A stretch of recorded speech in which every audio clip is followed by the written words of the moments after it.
সারেগামাপার মঞ্চে স্নিগ্ধজিৎ ভৌমিক সকলের নজর কেড়েছিলেন তার অনবদ্য গায়িকী দিয়ে। শুধু তাই নয়, জাতীয় মঞ্চেও ছাপ ফেলে গিয়েছিলেন এই গায়ক।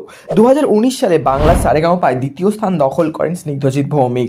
আর জাতীয় মঞ্চে সেমিফাইনালে পৌঁছলেও ট্রফি জেতা হয়নি। যদিও রিয়েলিটি শো জয় করা না হলেও সাফল্যের শিখরে রয়েছেন বিগত কয়েক বছর ধরে। ইতিমধ্যে ঋত্বিক রোশনের বিক্রম বেদায় প্লেব্যাক করে ফেলেছেন স্নিগ্ধজিৎ, সঙ্গে দেশ বিদেশের শো তো রয়েছে। আর সেসবেরই ফাঁকে সুখবর শেয়ার করে নিলেন গায়ক তার অনুরাগীদের সঙ্গে।